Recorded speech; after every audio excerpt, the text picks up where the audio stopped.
This is vlog post number 6 by JC Andrijeski, author of the Allie's War series, The Slave Girl Chronicles, and a bunch of other stuff. Hi, I'm JC Andrijeski, and this is vlog post number 6 as part of the Shield Allie's War Book 2 book tour with Bewitching Book Tours. And I actually kind of got that out. This time I'm going to talk about Terian, who is, well, yeah, he's just Terian. So who exactly is Terian? Terian, gosh, there's a lot I could say about him. I don't want to say too much because he's evolving too. But essentially who he is in book 2 is he's the bad guy. He was actually Revik's really good pal from many, many years ago, back when Revik was one of the Rooks and worked for Galaith as well. And he shows up in book 1 as kind of like this sort of trickstery bad guy that works for Galaith. So you actually sort of have Galaith as kind of, you know, the main bad character in the first book, but his sort of head henchman is Terian. In the beginning of book 2, he's actually in he's in kind of a strange position just due to who Terian is. Terian is a very unique character in the sense that he's actually kind of a split personality disorder who's managed to find a way to actually split his personalities and put each personality in a different body. Essentially what he does is he reanimates corpses and puts different pieces of himself in those corpses and kind of has like sort of an army of me, to paraphrase or quote Bjork. The idea is basically, you know, kind of that Chinese cast of characters that you have with the I Ching and some of the other theories of consciousness around how personalities develop and how the mind works in ancient China, for example, among other places. I believe the Tibetans have something kind of similar. But anyway, the idea was that you could take these different characters that make up your mind, the army of me, which can be, you know, the one person that's, say, the mother, or the one person that's, say, the efficient lawyer at work, or, you know, the person that's sort of the serial killer. You know, and I don't mean that everybody's a serial killer, but everybody has sort of like these different people that live inside them and that don't always see eye to eye, and some of those people are very nice people, and some of those people aren't such nice people. The idea was that Terian had found a way, being a seer and having much more developed and kind of crystallized pieces of his personality, to actually break those up and use them to inhabit different bodies. So he's one person, but he's one person if you could kind of take all the little voices in your head and scatter those out amongst a bunch of different people. We all have different people living inside us, and you know, they say every person has it in them to be a killer. Well, if that part of you that could be a killer were crystallized out in some way to actually be that thing, then, you know, it would be probably much more dangerous than it is sort of moderated and integrated into a larger human being that, you know, doesn't want to kill people and, you know, wants to get along with their neighbors. And it's complicated because he's sort of cut the ties from all those different things. So they're not moderating one another anymore. And he sees this as like, well, rationalizes, I should say. He rationalizes this as kind of like, you know, the purity of each of these different parts of himself gets to fully express. You know, in some ways that's actually immensely practical because he can take these different parts of himself and, you know, there might be situations if you're running, say, a large, you know, what essentially the Rooks are, which is almost like a corporation or at the very least like a military operation. There's times where you might need someone who has more of a serial killer mentality or a sniper mentality or an army soldier mentality versus, you know, the parent mentality or the politician mentality or the community builder mentality or the scientist or whatever else you might be. And Terian is such an intelligent person, well, seer, but he's a highly intelligent being. He's able to kind of pull these different parts of himself and utilize them to their fullest expression. At the end of book 1, Galaith actually starts to realize just how dangerous Terian is, and he basically eliminates a good chunk of them. So, you know, Terian went from being like a large number of people down to like maybe 8 or 9 people, which, you know, for us is still quite a few since we're only one. But for Terian, this is a big adjustment. For the first time, he's had these pieces of himself, which have been highly crystallized and sort of used to being autonomous, are forced to negotiate with other pieces of him that maybe want different things. So yeah, when you ask where he is at the beginning of book 2, you do have to kind of ask which part of him. So one part of Terian is actually running the United States government. Is actually trying to rebuild the army that he lost at the end of book 1, and since that's a pretty time-intensive process, for a large portion of the beginning of the book, he's really limited to only a few bodies. He's kind of almost in a battle with Allie to kind of consolidate his position and make sure that he really is in charge of the Rooks, trying to kind of feint back and forth with her taking over the group of seers that she was given as being the bridge, and with Terian kind of, trying to pick up the threads of who the Rooks were and regain control over the human world, which is kind of what the Rooks' specialty was in the past, was to kind of control what's going on in the human world. And because so much has happened, he's completely lost control of that. Although he still has an in with one of the major world powers, in that one of his bodies is actually the President of the United States. He's causing quite a bit of problems for Allie just because he's posturing, with other countries, namely China, kind of pushing for war on different fronts.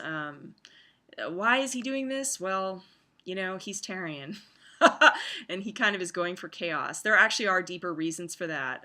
He's looking to cut off any ability for Allie to make alliances with China and the seers that live in China, because China has actually a very powerful cadre of seers that work for them. He has kind of a dual thing going on with that. Like, it's he does like causing chaos.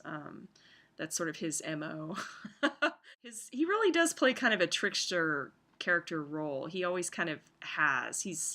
Which means, in some ways he's not as black and white as some of the other villains out there. I mean, he's evil. I mean, he does some really horrific things. In fact, of all the characters, I think, in the books, especially up until this point, he's definitely the most dangerous.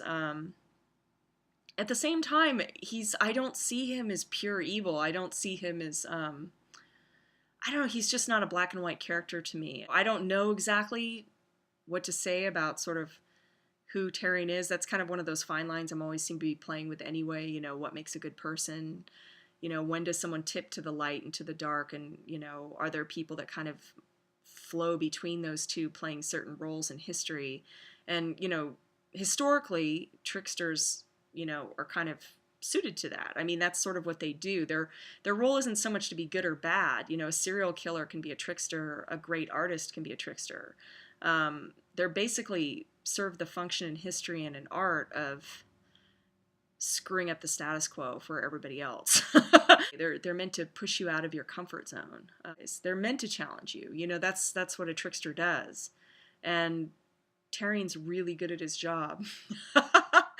I kind of love him. I mean, I don't know, how do you hate Terian? I mean, I would never want to meet him in real life. I mean, that's for sure. He's definitely a character that scares me because he's completely out of control and you don't know what he's going to do, and certain aspects of him are extremely deadly and sadistic, and so he's definitely not a good man, Terian.